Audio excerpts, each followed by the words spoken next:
Voilà, là, quand je lui ai parlé de ma candidature, on s'était vu quelques fois, je sais pas, avec Mamadou Gassama, quand on est allé d'ailleurs, qui doit peut-être être là, mais il travaille. Je sais pas s'il va prendre les trains en marche. On est allé à la mairie faire l'émission sur Nicara. Donc quand je lui ai parlé de ma candidature tout de suite, il n'a pas hésité, il nous a accordé son soutien et il a tout fait pour être là aujourd'hui. Donc on te remercie pour cela. Donc sans vouloir rentrer dans un esprit polémique, c'est très important de donner certaines informations. Souvent les gens qui nous regardent ou qui nous lisent disent mais comment on fait pour voter? Les CNJ, comme j'ai eu à le dire très rapidement, c'est une fédération.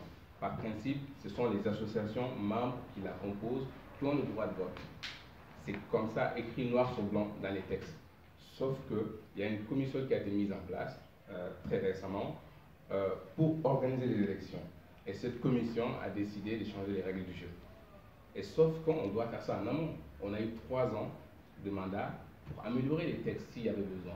Mais c'est une fois que les candidatures ont été déposées, une fois qu'une première date a été donnée, que la liste électorale des associations ait été close, qu'on décide de changer en fait le mode électoral.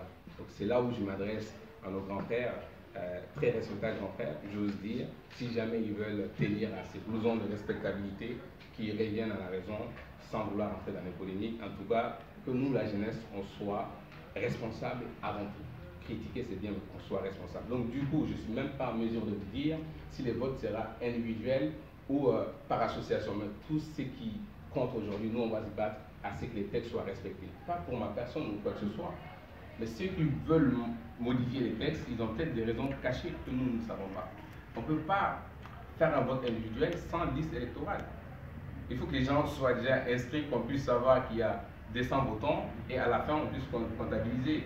Mais si chaque Malien, en passant devant le consulat, rentre comme si c'était le marché, allait voter, Bourama a voté, Fanta a voté, mais quels moyens avons-nous pour vérifier derrière? Donc c'est juste hallucinant, en 2019, cette jeunesse qui se dit responsable puisse avoir ne-serait-ce qu'une seconde des idées pareilles.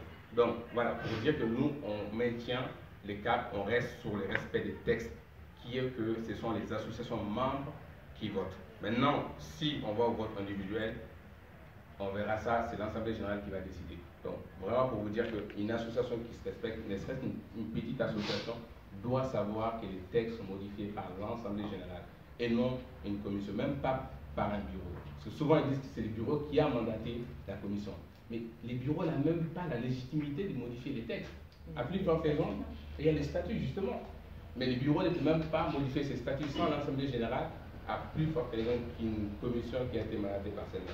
Donc c'est juste hallucinant. Mais encore une fois de plus, je remercie mon équipe d'avoir gardé ces côtés sang-froid, ces côtés humbles. Comme Diadji le disait, on est jeune, mais on a eu en tout cas ces côtés sagesse, en tout cas, qui nous a permis de garder un peu notre cadre. Donc voilà un peu ce que je pouvais répondre. En tout cas, je vous remercie beaucoup. Si la salle, quelqu'un a des questions.